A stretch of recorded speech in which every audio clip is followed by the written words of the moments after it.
இங்கு வந்திருக்கும் பத்திரிகை, தொலைக்காட்சி, ஊடக நண்பர்கள் அனைவருக்கும் என் மனமார்ந்த நன்றிகள் கலந்த வணக்கத்தை தெரிவிச்சுக்கிறேன். அப்புறம் நாம் இந்த ஃபங்க்ஷனை ஸ்டார்ட் பண்ணுறதுக்கு லேட் ஆயிடுச்சு. அது ஒரு டெக்னிக்கல் ஃபோல்ட். ட்ரெய்லரில் வந்து ஆர்ஆர் வந்து கரெக்டாக செட் ஆகலை. ஸோ மார்னிங் தான் வந்து அதை ரெடி பண்ணி மறுபடியும் கொஞ்சம் போட்டோம். தாமதமாக ஆரம்பித்தோம். அப்படி இருந்தும் எங்களுக்கு எக்ஸ்ட்ரா டைம் கொடுத்த கமலா சினிமாஸோட மேனேஜர் கோபி கிருஷ்ணா அவர்களுக்கு என் மனமார்ந்த நன்றிகள். நேர காலத்தான் வந்து சீக்கிரமாக முடிச்சிடறோம். இந்த படம் மாமரத்தை பற்றி சொல்கிறதுக்கு முன்னாடி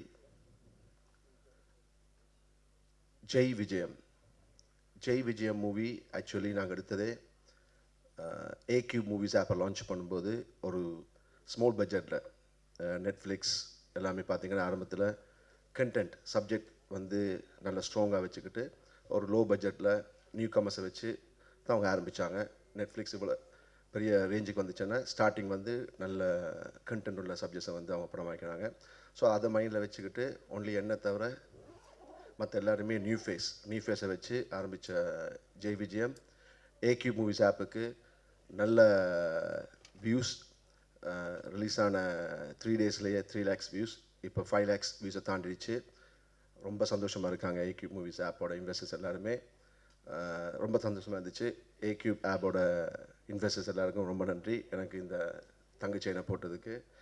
தேங்க்ஸ் கலைமணி அம்மா, ஜெயா ஆகாஷ் ட்ரஸ்டோட president and one of the investors in AQ movies app.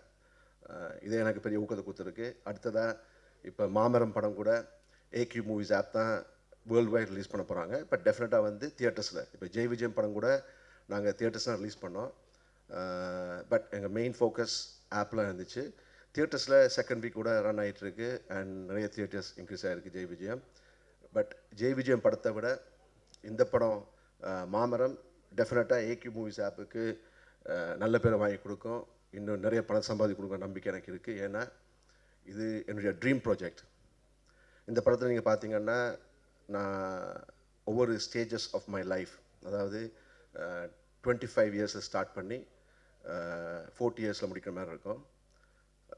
இதுக்கு பொதுவாக என்ன பண்ணுவாங்கன்னா அதான் டிஹெச் பண்ணுவாங்க, இல்லைன்னா வேறு ஆர்டிஸ்ட் வச்சு பண்ணுவாங்க.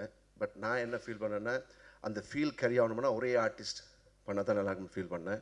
ஸோ நானாகட்டும், இதில் மெயின் ஆர்டிஸ்ட் ஆக்ட் பண்ண காதர் சுகுமார், எனக்கு ஃப்ரெண்டாக த்ரூ அவுட்டாக வர காதர் சுகுமார், அப்புறம் ஹீரோயின்ஸ் எல்லாருமே வந்து நான் ஃபஸ்ட்டே சொல்லிட்டேன் எனக்கு வந்து இது ஒரு 10 years பீரியடாக இருக்கும், நீங்களாம் தயாராக இருக்கீங்கன்னு. அப்போ சில பேர் வந்து அதில் சித்திரம் பாஷான்ற இன்னொரு ஃப்ரெண்டு கேரக்டர் பண்ணார் வந்து என்ன சொன்னான்னா, அண்ணா எப்படின்னா நாங்கள் வந்து 10 yearsல நான் செத்துக்குதுட்டேன் என்னன்னு சொன்னேன். டேய் அப்படிலாம் நடக்காது, பாசிட்டிவாக டெஃபினட்டாக நீ இருப்பேன், இந்த படத்தோட கிளைமேக்ஸ் பண்ண மாதிரி இருப்பேன்னு. அதே மாதிரி அவன் இருந்து இந்த கிளைமேக்ஸை பண்ணான். அவனுக்கு ஒரு சின்ன ஒரு ஆக்சிடெண்ட் நடந்து அவன் அதில் ஒரு உயிர் தப்பிச்சான். அப்போ கூட எனக்கு என்ன சொன்னான்னா, அண்ணா நீ சொன்ன அந்த பாசிட்டிவ் தான் என்னை காப்பாற்றி போடக்கு நான் இப்போ உயிரோடு இருக்கேன், நீ சொன்ன மாதிரியே 10 years வந்து இந்த பீரியடுக்கு வந்து நானும் நடிச்சிட்டேன், ரொம்ப சந்தோஷமாக இருக்கேன்னு. ஸோ இது ஆக்சுவலி நான் ஃபீல் பண்ணி ஸ்டார்ட் பண்ணது 2012. ஸோ 2012 வந்து என்னுடைய அந்த 25 years போர்ஷனை வந்து ஷூட் பண்ணோம். அதுக்கப்புறம் சடனாக பார்த்தா 2014 ஒரு அமெரிக்கன் ஃபில்ம் பாய்ஹுட் என்ற ஒரு அமெரிக்கன் ஃபில்ம் வந்து இதே கான்செப்டில் பண்ணியிருந்தாங்க. அவங்க வந்து 12 years பீரியட், ஹீரோவோட 12 years பீரியடை வந்து வச்சு பண்ணாங்க. அந்த படம் வந்து ஆஸ்கார் அவார்டு கூட வின் பண்ணிச்சு பாய்ஹுட் மூவி. ஸோ அது எனக்கு இன்னும் ஒரு நம்பிக்கை கொடுத்துச்சு. ஏன்னா ஒரு ஆஸ்கார் ஃபிலிம்ஸ் வந்து அவ்வளோ அவார்டுன்றது ஒரு சாதாரண விஷயம் இல்லை. ஸோ அப்படி ஒரு படத்தை அது கூட அது வந்து ஒரு லோ பட்ஜெட் எடுத்திருந்தாங்க. பட் அதுக்கு வந்து ஆஸ்கார் கிடச்சிச்சு. பட் நாங்கள் இதை வந்து இப்போ நான் பண்ண மூவிஸ்லேயே வந்து பெரிய பட்ஜெட்டில் பண்ணியிருக்கோம். நீங்கள் பார்த்துருப்பீங்க, ட்ரெய்லர் ஆகட்டும், சாங்ஸ் ஆகட்டும், ஃபாரின் எல்லா இடமே போய் ஷூட் பண்ணோம். அண்ட் ஃபைட்ஸ் ஆகட்டும், சாங்ஸ் ஆகட்டும், எங்கேயுமே கம்ப்ரமைஸ் பண்ணாமல் ஒரு பிக் பட்ஜெட் மூவிக்கு எப்படி பண்ணுறதோ அப்படி தான் பண்ணோம். இது பண்ணுறதுக்கு அதான் நம்ம ஹோஸ்ட் ஸ்ரீ சொன்ன மாதிரி நானே ப்ரொடியூசர் இருந்தபடியாக தான் இது என்னால் பண்ண முடிஞ்சிச்சு. இதே வேறு ப்ரொடியூசர்ஸ்னால் என்ன பண்ணுவாங்கன்னா, சார் எப்படி சார் நாங்கள் வெயிட் பண்ணுறது 10 years நாங்கள் போகிற இன்வெஸ்ட்மெண்ட் எடுக்கிறதுக்கானு. இப்போ நானே ப்ரொடியூசர் இருந்தபடியாக நான் பண்ணேன். ஆனால் இதுக்கு எனக்கு சப்போர்ட்டாக இருந்த ஆர்டிஸ்ட் எல்லாருக்குமே என் மனமார்ந்த நன்றிகள். Sukumar brother, thank you so much. So சூப்பராக வந்திருக்கு படம். படத்தை பார்த்து எல்லாருமே ரொம்ப ஹாப்பியாக ஃபீல் பண்ணாங்க. என் மனசுக்கும் வந்து ரொம்ப சந்தோஷமாக இருக்குது. ஏன்னா தமிழில் வந்து நான் எதிர்பார்க்குற ஒரு திருப்புமுனையை வந்து இந்த படம் கொடுக்கும். ஏன்னா இதில் வந்து அந்த ரியல் ஃபீலை பார்க்கலாம், ஒரே ஆர்டிஸ்டோட ரியல் ஃபீலை பார்க்கலாம். அப்புறம் இந்த கதையை பற்றி சொல்லணுன்னா, ஆக்சுவலி எல்லா டைரக்டர்ஸ்க்குமே, பொதுவாக எல்லா டைரக்டர்ஸ்க்குமே அவங்க பண்ணுற ஃபர்ஸ்ட் ஃபில்மோட கதை வந்து அவங்க ரியல் லைஃப்பில் நடந்த ஒரு இன்சிடெண்ட் ஆகட்டும், அந்த அந்த எக்ஸ்ப்ரெஷன், அந்த இம்ப்ரெஷன் வச்சு தான் பண்ணுவாங்க. இது எனக்கு கூட அதே மாதிரி தான். இந்த படத்தோட கதை பார்த்திங்கன்னா என்னுடைய ரியல் லவ் ஸ்டோரி. அந்த ரியல் லவ் ஸ்டோரியை வந்து நான் ஒரு 20% சினிமாவுக்காக வந்து சேஞ்ச் பண்ணியிருக்கேன். அது கூட எப்படின்னா, பிதாமகன் படம் பார்த்ததுக்கப்புறம் எனக்கு அதில் விக்ரம் சார் பண்ணியிருந்த அந்த ரோல் ரொம்ப பிடிச்சிருந்துச்சு. ஸோ அதே மாதிரி நான் வித்தியாசமாக ஒன்று பண்ணுறதுக்காக தான் இதில் பார்த்திங்கன்னா அந்த மெயின் கேரக்டர் நான் பண்ணியிருப்பேன்.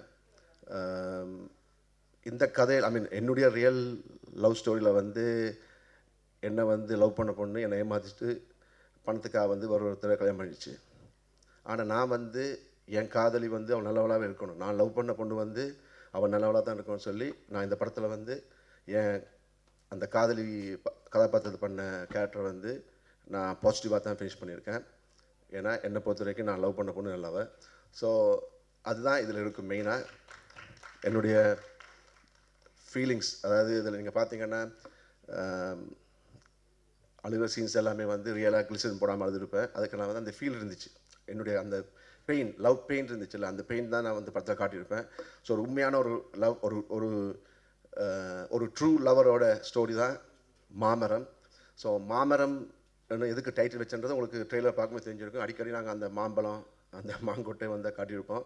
ஸோ அது வந்து அவங்களுடைய ஒரு காதல் சின்னம். ஸோ அது வந்து ஃபுல் டீட்டெயில் நீங்கள் படம் பார்த்தா புரியும் உங்களுக்கு. அண்டு இன்னொரு சஸ்பென்ஸ் படத்தில் இருக்குது, அது டெஃபினட்டாக நீங்கள் படம் பார்த்தீங்கன்னா வந்து லவ் பண்ணுற எல்லாருக்குமே ஃபீல் ஆகும். ஃபர்ஸ்ட் காப்பி பார்க்கும்போதே நிறைய பேர் ரொம்ப எமோஷ்னலாக ஃபீல் பண்ணாங்க. நானே ரொம்ப எமோஷ்னலாக ஃபீல் பண்ணி எடுத்த மூவி இந்த மாமரம் மூவி. ஸோ இதை நீங்கள் எல்லாருமே ஆதரித்து இந்த படத்தை வந்து டெஃபினட்டாக எல்லாருமே தியேட்டர்ஸில் பார்க்கணும். ஸோ நான் பண்ண படம் இது, நான் நிறைய படம் பண்ணியிருக்கேன், பட் இந்த படத்தை வந்து நான் பெருமையாக சொல்லுவேன், ரொம்ப நம்பிக்கையாக சொல்லுவேன். தயவுசெய்து டிஸ்ட்ரிபியூட்டர்ஸ், ஆப், ஏன்னா ஆப்ன்றது வந்து எங்கள் ஏக்யூ மூவிஸ் ஆப் ஸ்மார்ட் ஃபோன்ஸ் இருக்கவங்க மட்டும்தான் பார்க்க முடியும். நிறைய பேர்கிட்ட வந்து ஸ்மார்ட் ஃபோன்ஸ் இல்லை. ஸோ முடிஞ்ச வரைக்கும் நிறைய தியேட்டர்ஸ் ரிலீஸ் பண்ணி எல்லாரையும் பார்க்க வைக்கணும் இந்த படத்தை. அதுக்கு எனக்கு டிஸ்ட்ரிபியூட்டர்ஸ், தியேட்டர்ஸ் ஓனர்ஸ் எல்லாருமே சப்போர்ட் பண்ணணும். Thank you so much. அண்டு இங்கே வந்த என்னுடைய கெஸ்ட், முக்கியமாக என்னுடைய ஃபேன்ஸ் கிளப் ஒஃபிஷியல்ஸ், நான் ஏன் அவங்கள கூப்பிட்டேன்னா, ஜெய் விஜயம் ஃபங்க்ஷன் அப்போயே நான் சொன்னேன், எனக்கு வந்து நான் எப்போயுமே ரொம்ப பாசிட்டிவான ஆள். ஃபங்க்ஷனுக்கு வந்துட்டு ஃபங்க்ஷனை பற்றி பேசாமல் வேறு விஷயங்களை பேசி அதை பார்க்கும்போது அது சம்மந்தப்பட்டவங்க வந்து மன கஷ்டப்பட்டு அவங்க இந்த படம் ஜெய் விஜயம் ஃபங்க்ஷனுக்கு போன அந்த அவர் வந்து இப்படி தப்பாக பேசுனான்றது வந்து அதனால் எனக்கு பிடிக்காத விஷயம். சொல்லப்போனால் ஜெய் விஜயம் ஃபங்க்ஷனில் நான் கூப்பிட்ட ஒரு பெரிய மனுஷர் வந்து என்ன பண்ணாருன்னா என்ன பாராட்டினார்.